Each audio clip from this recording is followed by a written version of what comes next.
islands of Mull, Iona, Ulva and Gometra all feature in the story of the Second World War. Residents from each island went off to fight.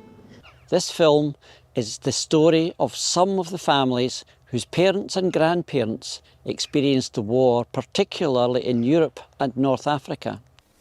As time has gone by, there are fewer and fewer people who remain who actually experienced the war. We're lucky to speak to a few people who were children at the time of the war as part of this story. This is not a complete history of the Second World War in our communities. It is simply a sharing of the memories and voices of those who came forward to tell their and their families' tales. Some of the people we speak to come from other islands and other parts of Scotland, people who've chosen to make their home here. We'll hear tales from their early years and the end of the war. Some of the voices you'll hear are no longer with us. These are people who were kind enough to give their time to the What We Do in the Winter podcast, which share the stories of the people of our islands. I'm Anne MacDonald. I'm from Fanmore, Isle of Mull. It's on the west coast, looking out to the Tresnish Islands and Tiree and across to Ulva, the best part of the island. My grandfather was John Simpson, Johnny Simpson he was known as. He was brought up at Benin at Calgary with his grandparents. His mother was from Benin. They lived in Oban. His father was from Oban. He was the firstborn, and then his mother was very ill, having the second child, so he was sent to live with his grandparents in Mull, and he just never went home. He stayed here, and his mum went on to have another 8 children, so he stayed and was brought up with his grandparents.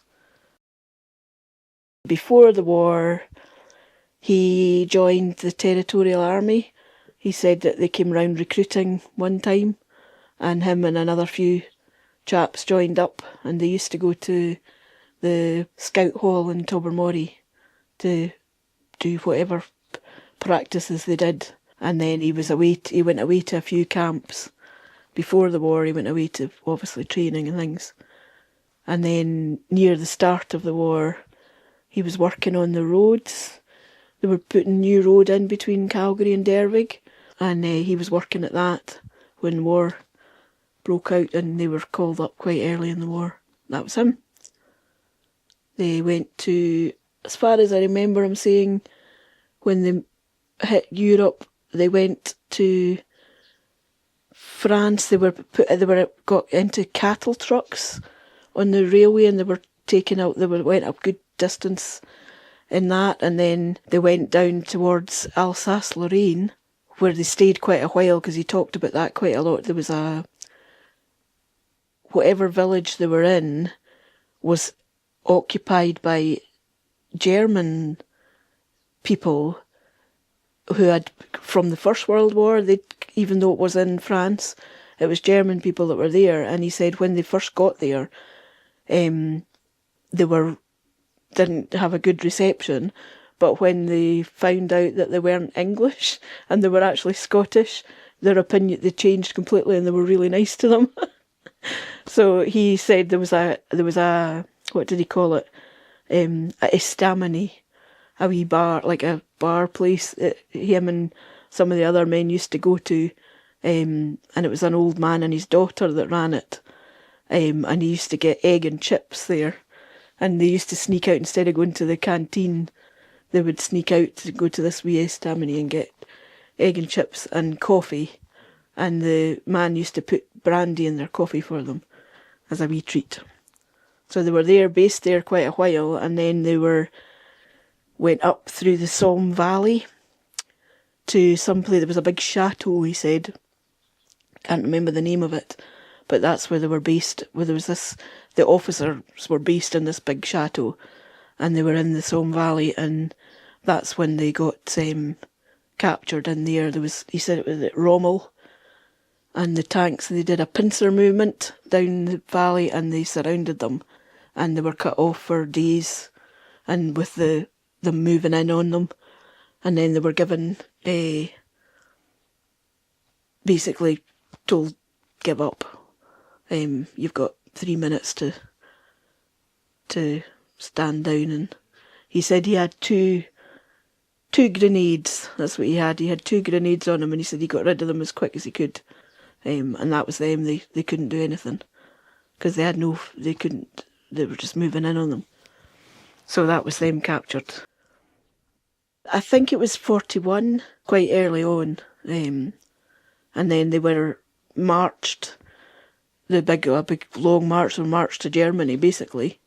They walked all the way, big long march, and to the prisoner of war camps in Germany. And that's where he was based for the next four years.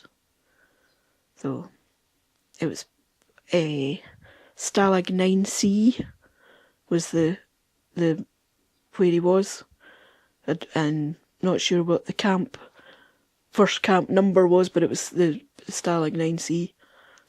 Yeah, that was him.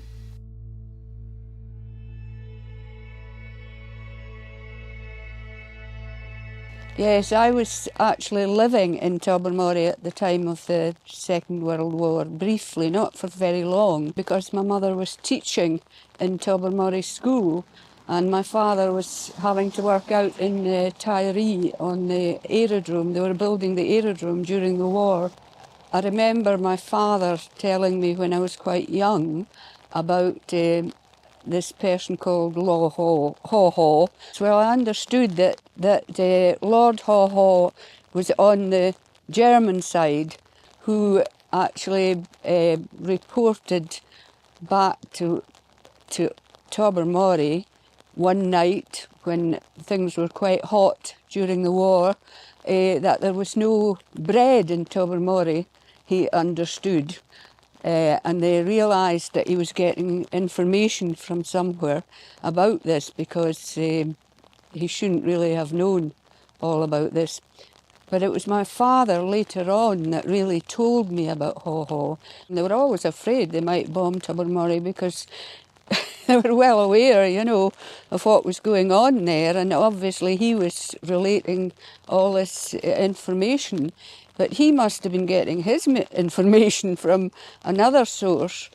And I remember my father saying that there was a spy in Oban who must have been sending all information back to this guy, Lord Haw Haw, who was presumably residing in Germany. I'm Olive Brown. I've lived on Mull since 1970, and I used to run Brown Shop on the main street in Tobermory. But I now spend most of my time in the Mull Museum, which is where we are today.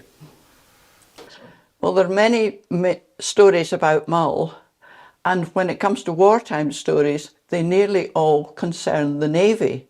But this is a story about the RAF and the Dakota that was flying from Canada via Iceland on its way to Prestwick.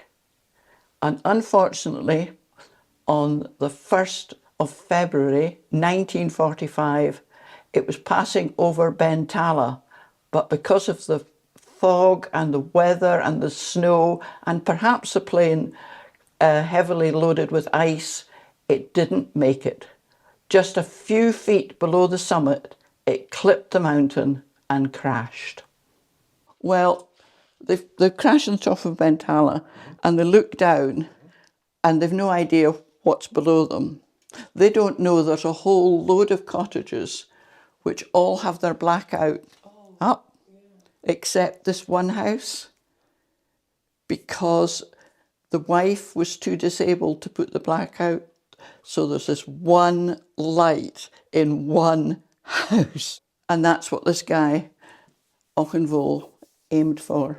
He didn't find the bridge across the river, so he waded across in the snow to this light. Otherwise, he would have not known where anything was. When there's an accident, you go for the medical people first. So they went to Salon and got Dr. Flora MacDonald, the local GP, and she organised a rescue party to go up to the mountain. She took her relative, the minister, with her, and lots of local people. Everybody felt they had to turn out and go and help with the rescue. And so they went up the glen. There's no road, just a track, and the snow was right up to the top of their legs. The snow was really deep, and it's dark. It's February, there's hardly any daylight, but this was in the middle of the night. So it's in the snow, in the dark, and Dr. Flora led this team of rescuers, and they found all 8 people. 5 were still alive and survived. 3 were either injured or had already died. And it was a miracle, as Dr. Flora said, and I'm going to quote what she said. The tragic accident on Ben Talaidh is unique in that it is seldom an aircraft flies into a mountain without all being killed. And it's recorded in this book, which tells you all about not just the accident, but the personnel involved and the personnel involved in the rescue.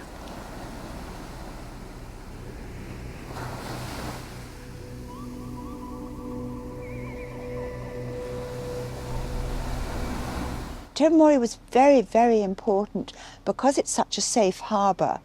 There was a big ship here, a big naval ship called the Western Isles, that was training young ratings about how to cope with the sea and the war.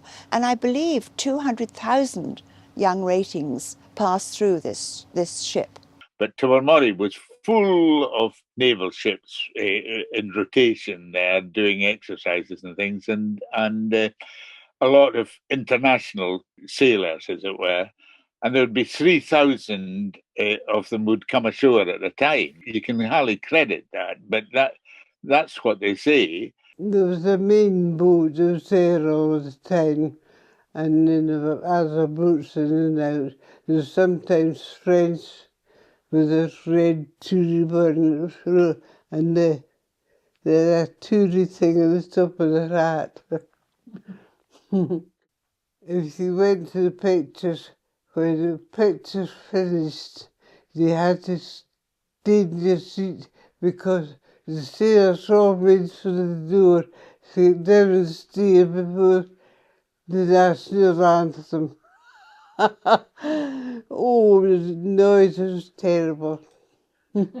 I do remember quite a bit about the Navy being in Tobermory when I was a little girl.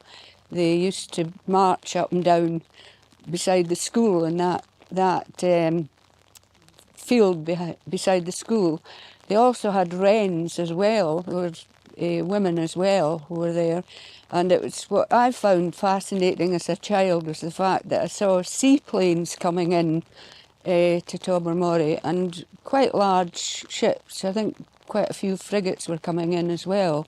And I do remember quite well the buzz that was around. I didn't fully understand, I don't think, that we were at war because I was quite a young child, but I realised it was of considerable importance. Of course, the naval training base for the Battle of the Atlantic was in Tobermory Bay with HMS Western Isles.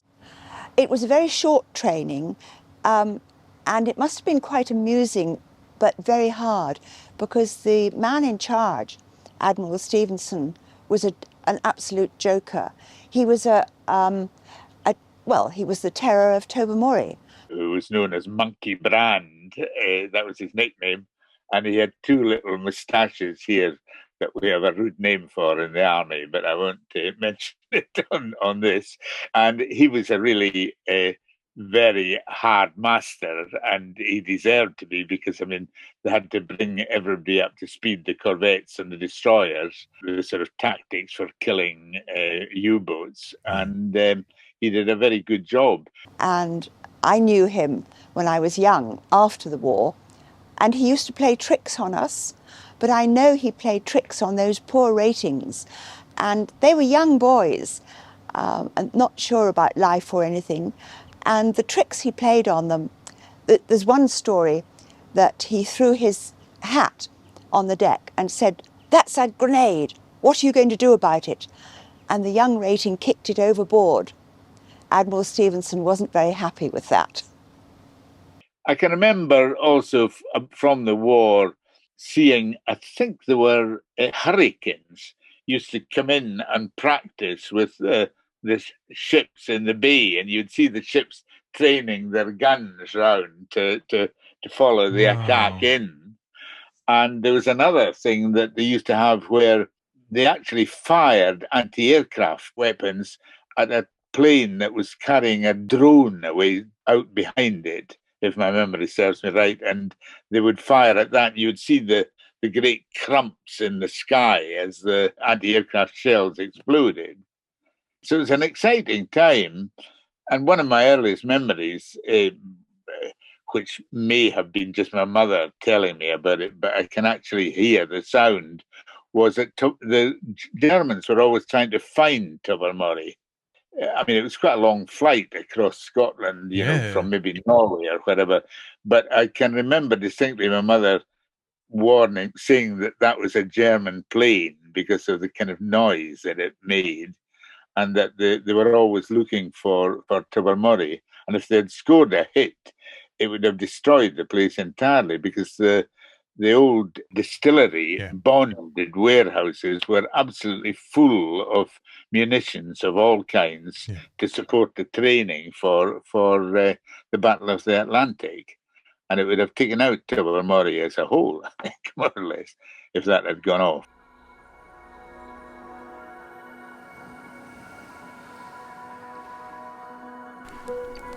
That was an important part of my life, because I was in the commandos. In the original commandos. Did you train at Spain Bridge?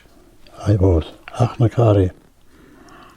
Wow. What was that experience like? That must have left an incredible... That was great.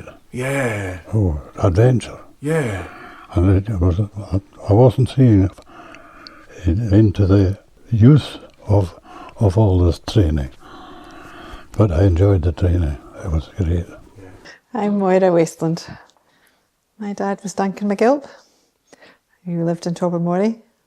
He lived until he was 93. He was born in Falch on the main street and went to school there, went to Oban High School, and then was then called up at the age of 18 and to Second World War. He went to Perth, and he had gone to school with Duncan McKinnon. We were good friends, and I think we're probably the same age, but when they got to Perth, they were in these big lines, but because he was McGilp and he was McKinnon, the end of the line split, and so they were separated. That made him really sad, actually, because they had been together for so long and knew each other, and that was probably kind of comforting, actually, going away together. But then they got separated, and I think they probably didn't really see each other again. Initially, he was in the Royal Signals, and he used to say afterwards that when he got the choice of what he wanted to do, he chose the Signals because he got to ride motorbikes, which were one of the things that he really liked. He moved from the Royal Signals, and then he joined the Commandos just as they were starting, and he was based at Achnacari. And there were a lot of interesting stories from them, because they arrived by train into Fort William, I think, and they had their packs, their kit bags, and they fully expected to get then transported to Achnacari, but because it was the Commandos, they actually had to run from Fort William to Achnacari with their full kit, so the training started immediately. There were a lot of stories too about running up Benmore with full kit, and somebody was struggling and he had to help them do that. And there were other stories about crossing rivers, and there was a bridge they built over the River Arctic, I think it might be. And there was some other sort of fairly dodgy story about stealing a boat. So they were good days. I think he really liked it, actually. It suited him because he was so physically fit. So did you go abroad with the work at all? Yes. Whereabouts were you? If you don't want to talk about this, I totally understand as well. Just touch on it. France, Belgium, Holland, Germany, right up to the Kiel Canal. And after that, the war fizzled out, and I was posted to Italy. That was like a holiday. That was great. Trieste, Padua, Venice. Oh my goodness, I couldn't have asked for anything more. He always used to say everything happened on the 4th of November. I think he joined in the army on the 4th of November, and then he moved to the commandos on the 4th of November the next year, and then was demobbed also on the 4th of November.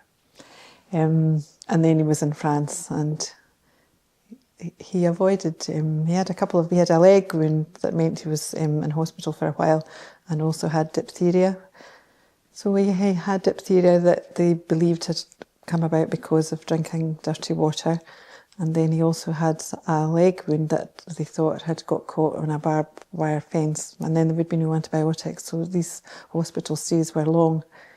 He had an amazing faith throughout it all, and he did feel that he'd been kind of kept safe through these hospital admissions because the rest of his unit were, badly harmed at the time, but he was safe, so he felt, that he'd been protected in these times.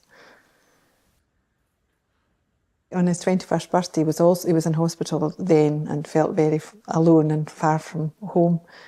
And I think he must have been beginning to improve because he was looking for things to do, and there were 2 books in the whole ward. And one of the books was a book called White Wings, written by a man called William Black. And it describes sailing up the Sound of Mull in the dark, and and the description was of the lights on both sides of the Sound going out. So that just the coincidence of that was it was very reassuring and just a really sort of special gift really for that specific day. And that memorial you can still see it to the left of Duart Castle as you're coming in. He was very chuffed when we got these retrospective medals, because that hadn't happened.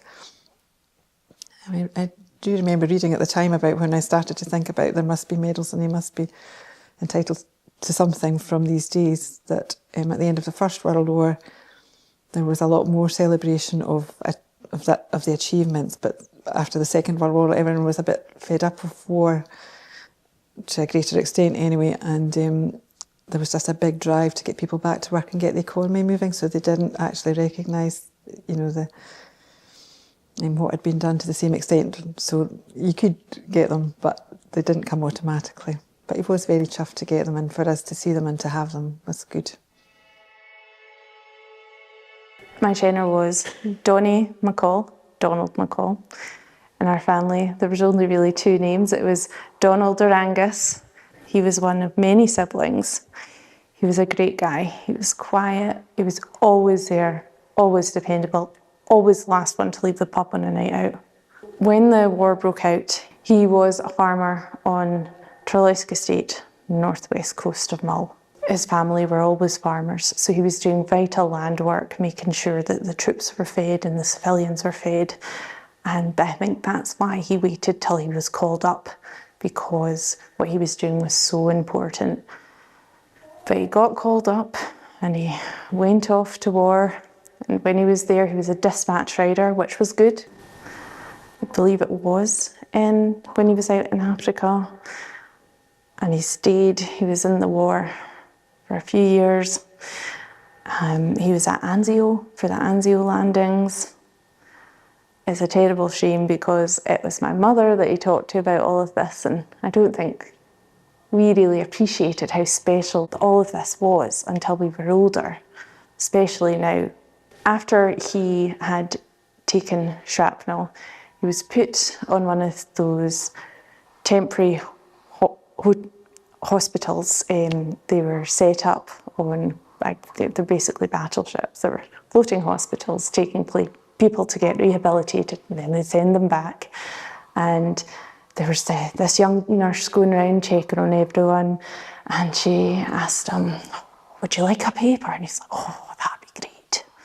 And she gave him a copy of the Open Times, because the young girl was herself from Tobermory. A few years before my Shanner got sick, my mum had to take him to Glasgow for an appointment, and they were on the train together, and he was like, do you know Heather, this is great. This is the first time I've been on a train since I came back from the war. And that was the start of him talking to my mum about these things. He so rarely talked about it. He talked a bit to my auntie about it. And after that, he talked to my mum because she pushed him to try and get his story down a wee bit. It was very rare for him to open up like that.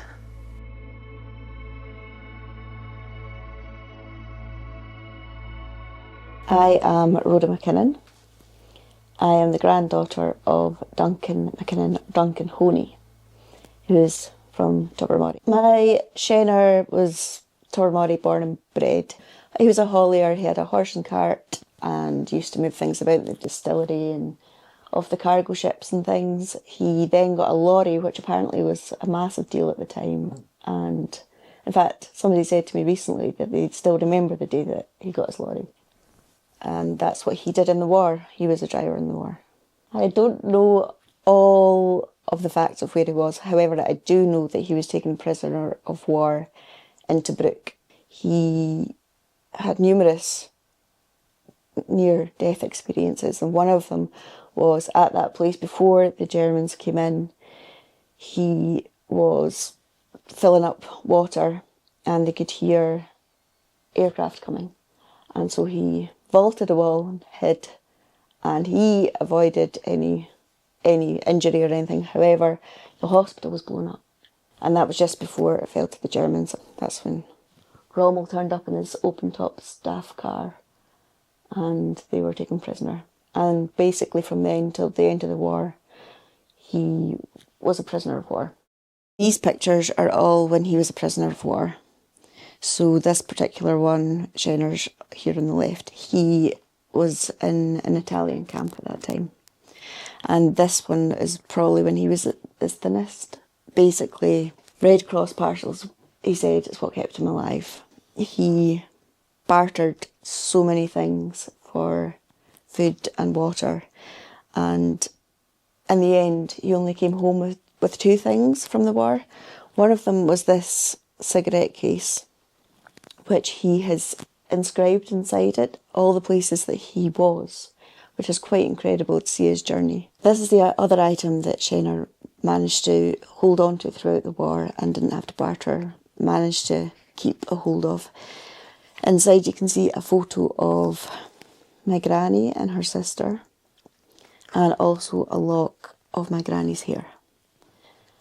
And he actually wrote a wee note, so for myself and Kirsty and future generations, so we would know that this is what came home with him and that he had had to give up everything else.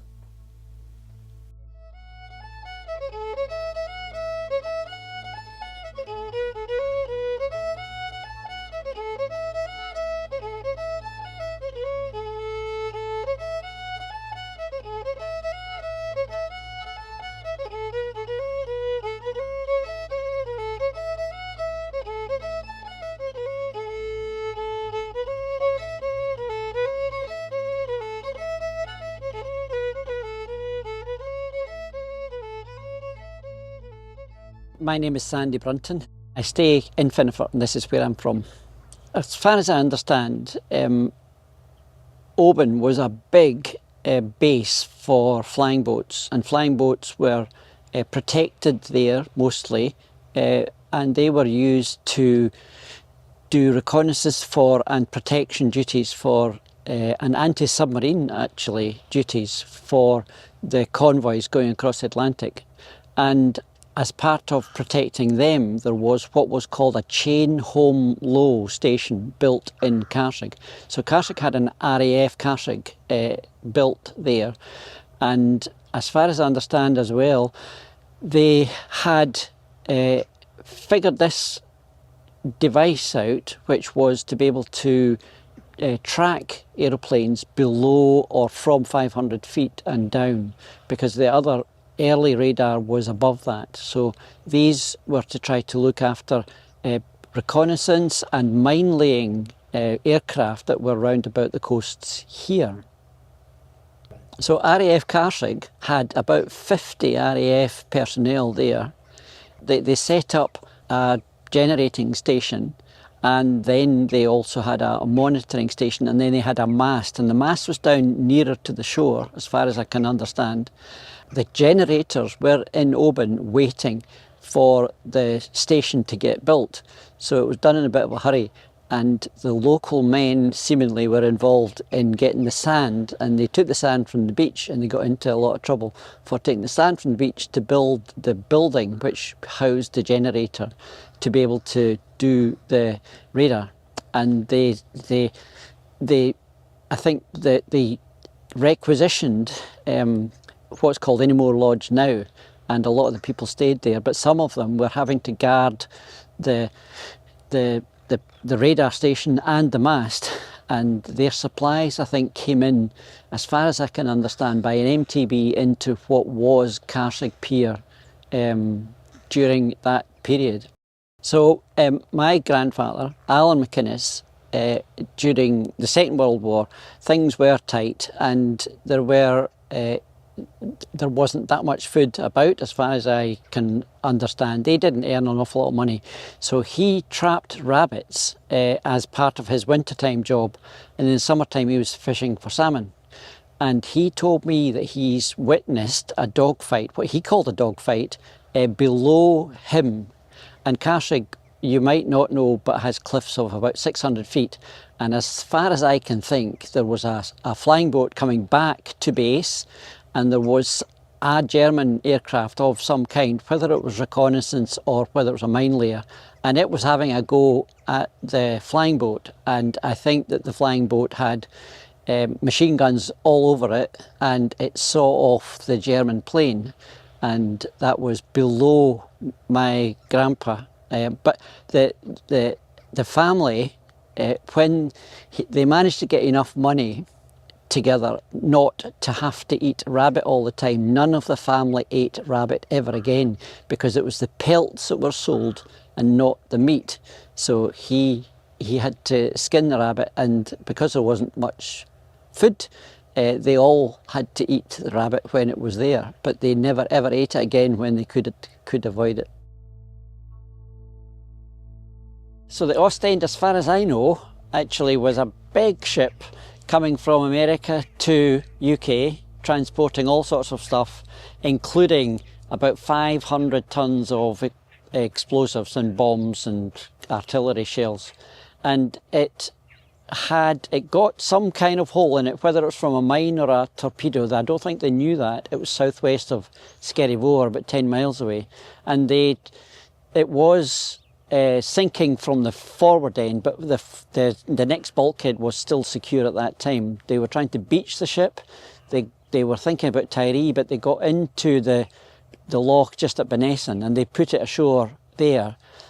And they thought that that was the end of it. They had various ships there to unload the big ship, smaller vessels that could still float when they went in ashore. And after 2 or 3 days, they were making good progress. They still had quite a lot of goods to take from the ship, of course. And then one night, the ship blew up. I think it was in January, and there were bits of the ship that ended up all over round about that place. I think there are still rusty plates that are still able to be seen. But there was bags of flour on the ship, and it was very good flour, and a lot of it was rescued. And outside it was hard, and inside it was as dry as could be.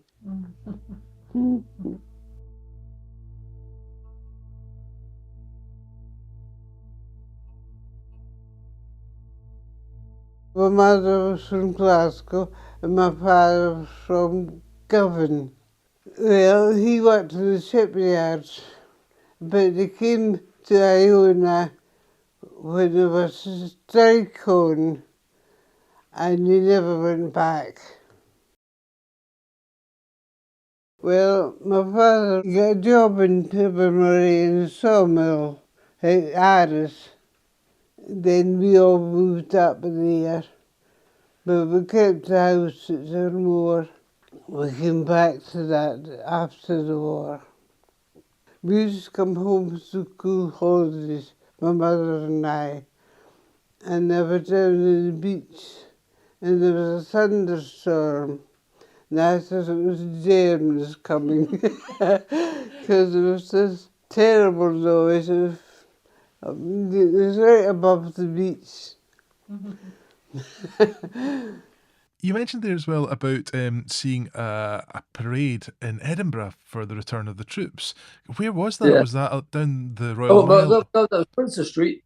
It was the Victory Parade. I looked up the date of it. It was late April, April 23rd or something like that. You were what, 3 years, mate? Well, I wasn't 3 years. It was my third birthday, a month away.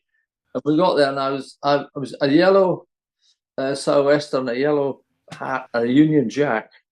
And I can remember they came along, all the things, there were lots of police and army and tanks and whatever. And home guard. And they were, I remember watching all this. I mean, and there was bands as well. But it was a big thing. Then when it turned at the end of Princess Street, we're up Lothian Road. I remember that. One of my uncles was a special constable. He was a plumber to trade, and he was reserved occupation. He wasn't allowed to go in the war. And then a policeman or a detachment of police came along. Then a sort of rectangular, big, tall policeman outside, and then they had the smaller lot in the middle. And I remember I was told that was Uncle Robert. I remember him being pointed out. He was a very small man. I never identified him. I could see these people, but I couldn't make out him. But that was it. That was my brother told me with all the authority of a 5-year-old that this was the whole army home from the war. Gosh.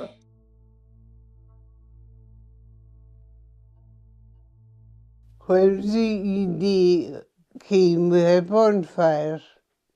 I must be about 10 or 11. I think we must have been down here, my mother and I. Where was the bonfire? On top of Tobermory. I think it was on the hill here too, at down near Contra. At least 2 in Iona, one each end.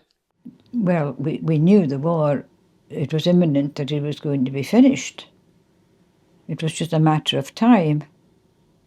You certainly knew about it early that day, unless you knew about it the night before, because we were pretty prepared for action. We had a bonfire on a hillock that was nearest to us. It was the highest one, which was the Crochmore, of course, naturally. So you took anything that would burn up there. Spent all day, all the people, old and young, because it was mostly old and young that was left in the place. You know, such a lot of the rest of the age groups were away in forces of some kind. And I already told you about the story of the 2 boats we cut up. Funny thing was that the one of them, which had lain for years and years and years on the shore, about just over the shore, nice and dry, and was full of tar. It was splendid for burning, and he's been there. And the owner suddenly decided that we had vandalised. I don't know what he was planning to do with it, because he would never have had any use for it, and would be quite useless. However, by that time it was too late. With that and peats, bags of peats, because everybody had a big peat stack, you see, and wood being scarce. But then there would be stuff that had come on the shore, and that was handy. This was in Garradoo in Grimsey. We had a piper, Charles Stewart was piping, and of course we had a wee dance round the bonfire. My brother, who was on the barges, was home on leave, and he had tracer bullets. We did not have any fireworks. There wasn't such a thing at the time. But we had lovely coloured bullets, tracer bullets. There was red and green, and I think there was a blue as well, if I'm not mistaken, or maybe it was white. But the sad thing is that there's nobody left that I can speak about that was alive then. It's only just me and my sister Margaret in Canada that was present at that night. My name's Caroline Berry. I was Caroline Darragh. This photograph is of my mother, Carol Darragh. Her name was MacArthur. She was in the Land Army. My mum came from the West End of Glasgow and had been in the Land Army for a couple of years, perhaps, before she went to Ulva. She was sent there in January, I think, of 1945. Her time in the Land Army was spent looking after animals and working on the farm, take the place of men who'd been posted into various services. And it was a life she really enjoyed, the outdoors and working with the animals. I'm Heather Andrews. I am, I suppose, work in media, but I also am a filmmaker as well. And my grandmother was from Gometra, and my father is from Salin and Mull as well, so we have quite a Mullach connection. My granny was Flora MacDonald, so she was Flora MacDonald, and she was part of the MacDonald family that had been in Gometra for a very long time. They're probably, from what we can see, the only native family from that island that lasted the Highland clearances. She was the sister of Charlie MacDonald, who is one of the last sort of owners or families there. They were boatmen that took people out to the Isle of Staffa. Charlie and my grandmother's father, John MacDonald, and in the winter that they would catch rabbits and sell them, but also obviously eat them as well. I've got diaries that my grandmother left in 1944 and 45, and it seems as if the islands were still very, very busy. There's mentions of people coming back and forth from Oban and Glasgow and things. But I've also been told by my grandfather that they used to have some form of passport so that when they passed between islands that they knew who they were. But there's also always been a story about my grandmother finding a dead Nazi on the beach. So there was obviously U-boats going around, and I believe it's probably one or two of the people that they did find are the sort of graves that don't have names on Gometra now.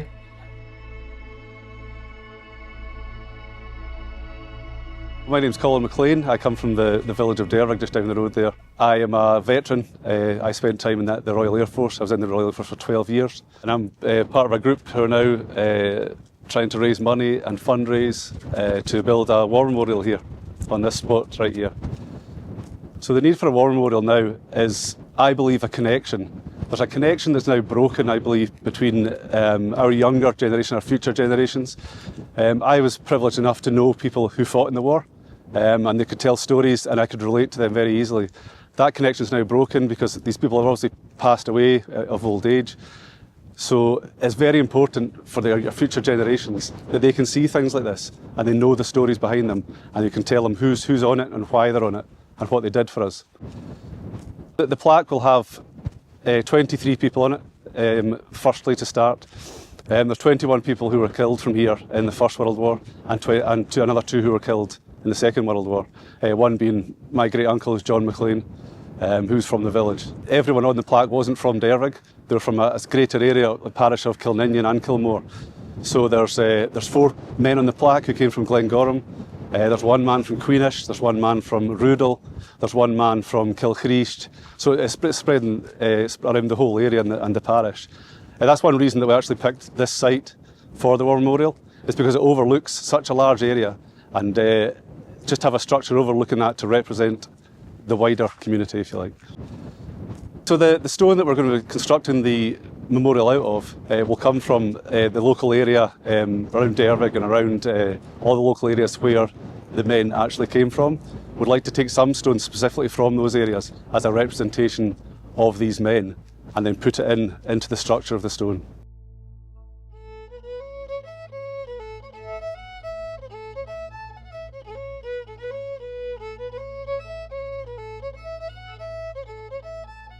He didn't talk much about what happened in the camps, but he did say a few wee things to me. Well, one of the main things that I think is he learned to read and write Gaelic when he was in the camp. He said he could do a wee bit before he went there. It was a chap from Ford, near down Lochilphead way. Yep. He got all the men together that spoke Gaelic and taught them to read and write the Gaelic. They had a shinty team in the camp, that camp that he was in. He used to tell me that he used to sneak bits of leather off the German jackboots when he was fixing them. He would take as much leather as he could from the bits that went inside and make shinty balls for them to play with. So the shinty balls were made out of the German jackboots. He actually had quite a lot of time for the German soldiers, the ordinary soldiers. He quite liked them. He didn't have much bad to say about them at all. He was sent to work one point he was working in a salt mine. They were sent to work in, which I don't think was a particularly nice job because they're breathing in the salt and things. But he said that they used to stack the sacks of salt into the back of lorries, and at one point he helped when they were stacking the lorry. They left a hole, like a tunnel, in the sacks, and 2 men went in to try and escape. They went in to hide in this truck, but he never knew whether they made it or not because they didn't come back to the same camp, but he did, so he never ever found out if they made it out or not, but he helped. At one point he got a really bad infected throat, and that's when he was sent to the hospital. When he was sent back to the camp, he was sent to a different camp after that. And he didn't like the second camp. He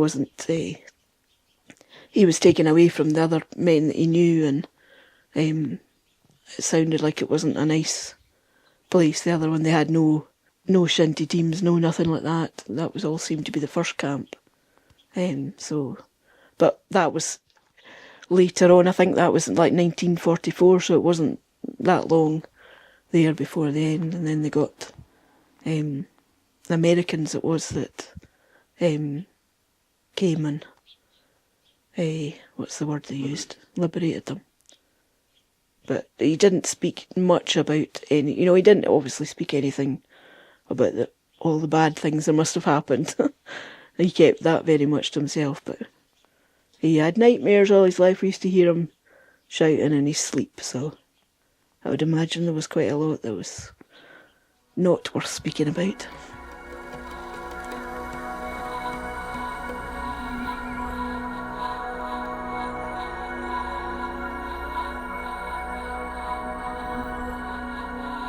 My grandpa always, because he played the fiddle, and he would always lead off about, he said, all the tunes that were written for Captain so-and-so and Colonel this and Brigadier such and such, and he never approved of, he always thought that unless you were a career army, that you didn't have the right to call yourself the rank. If it was a war rank, he didn't have the right, and it used to annoy him that people were still known round locally as Colonel so-and-so if it was just a war title. So that's why I wrote the tune for him and I called it Private John Simpson.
Individually, you had to choose. You had to choose to maintain the hostility or get on with your next door neighbour.